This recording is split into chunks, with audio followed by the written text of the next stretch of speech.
اللہ الرحمن الرحیم۔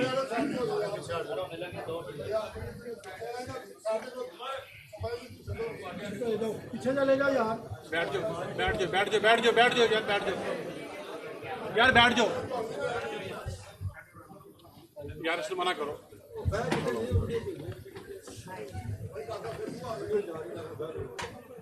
بسم اللہ الرحمن الرحیم۔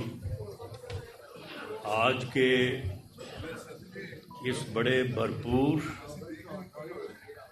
اور انتہائی منظم اجلاس کے صاحب صدر، گوجرانوالہ ڈویژن کے صدر جناب عابد رضا صاحب، اسٹیج پر موجود مرکزی قائدین اور میرے سامنے موجود ایم این اے، ایم پی اے صاحبان، ٹکٹ ہولڈر صاحبان اور پاکستان مسلم لیگ نون اور ونگز کے تنظیمی عہدیداران صاحبان، آج ہم جس مقصد کے لیے یہاں پہ جمع ہوئے ہیں، میاں نواز شریف صاحب 21 اکتوبر کو انشاءاللہ تعالی پاکستان تشریف لا رہے ہیں اور اسی روز 6 بجے شام بعد نماز مغرب وہاں پہ موجود پاکستان مسلم لیگ نون کے ورکرز سے، سپورٹرز سے براہ راست اور پوری قوم سے جو ہے وہ ٹیلی ویژن کے ذریعے، چینلز کے ذریعے پوری قوم سے جو ہے وہ خطاب کریں گے اور پوری قوم کو جو کہ اس وقت ایک بحرانی کیفیت میں ہے، جو کہ اس وقت ایک مشکل صورتحال میں ہے، جو کہ عام آدمی اس وقت جو ہے وہ مشکلات کا شکار ہے اور پوری قوم ایک پریشانی میں مبتلا ہے، اس سے مخاطب ہو کے وہ ایک امید ہی نہیں دلائیں گے بلکہ وہ ایک راستے کا تعین بھی کریں گے کہ جس پہ چل کے پاکستان مسلم لیگ نون اور میاں نواز شریف کی قیادت میں انشاءاللہ تعالی اس بحران سے نکلے گا اور سرخرو ہوگا۔ اور یہ پہلی بار نہیں ہوگا۔ ہم قوم کو اور ان لوگوں کو جو اس بات کے اوپر جو ہے وہ تنقید کرنا جو ہے وہ شاید انہوں نے اپنے پہ فرض کیا ہوا ہے، ان کو یہ باور کروانا چاہتے ہیں کہ یہ پہلی بار نہیں ہوگا۔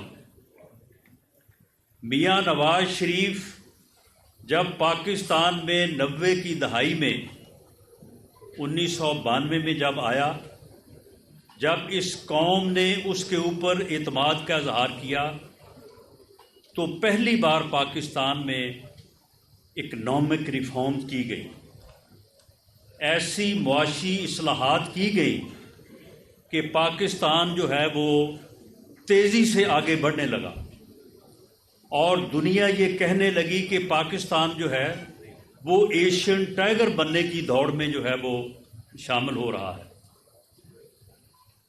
اور پاکستان میں جو اصلاحات کی گئی، آج جن ملکوں کو ہم بڑی جو ہے وہ آس اور بڑی جو ہے وہ حسرت سے دیکھتے ہیں، یہ ملیشیا، یہ ساؤتھ کوریا، وہاں سے لوگ یہاں پہ آئے کہ پاکستان میں دیکھا جائے کہ وہ کون سی اصلاحات ہیں جو پاکستان میں کی گئی ہیں اور پاکستان جو ہے وہ ترقی کرنے لگا ہے اور ایشین ٹائگر کی بننے کی طرف جو ہے وہ بڑھ رہا ہے.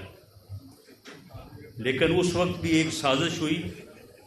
ایک اسٹیبلشمنٹ کے گاڈ فادر نے جو ہے وہ پاکستان مسلم لیگ نون کی حکومت اور میاں نواز شریف کے خلاف سازش کی اور وہ ترقی کا سفر رکا.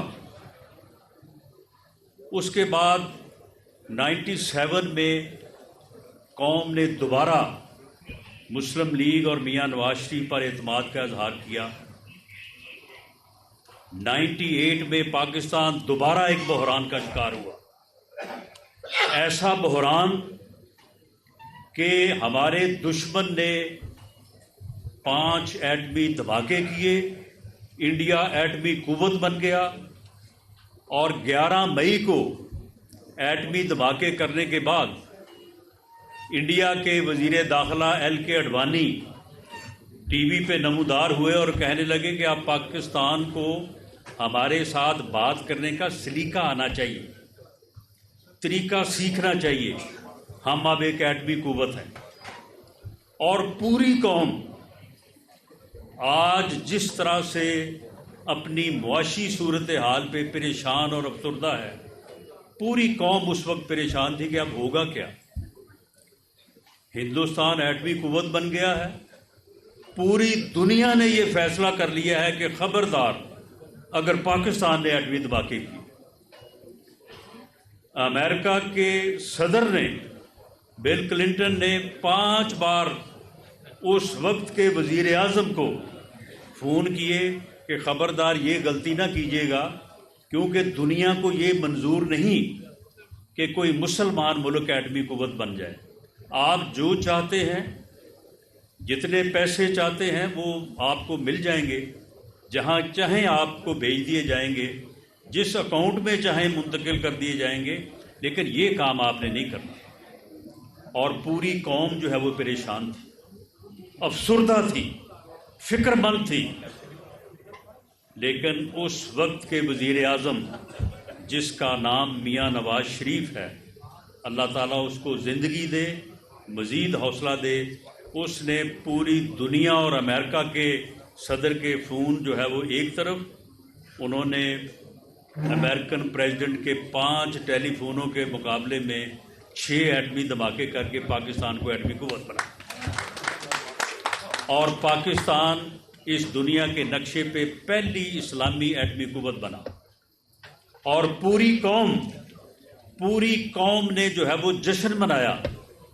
اور پوری قوم, پاکستانی قوم نے, پوری مسلمان امہ نے پوری دنیا میں جو ہے پاکستان کے ایٹمی قوت بننے پہ جو ہے وہ جشن منایا مسلمانوں نے, کہ آج پاکستان اس پوزیشن میں آ گیا ہے کہ وہ پورے عالم اسلام کی جو حقہ جو ہے وہ تحفظ کر سکتا ہے.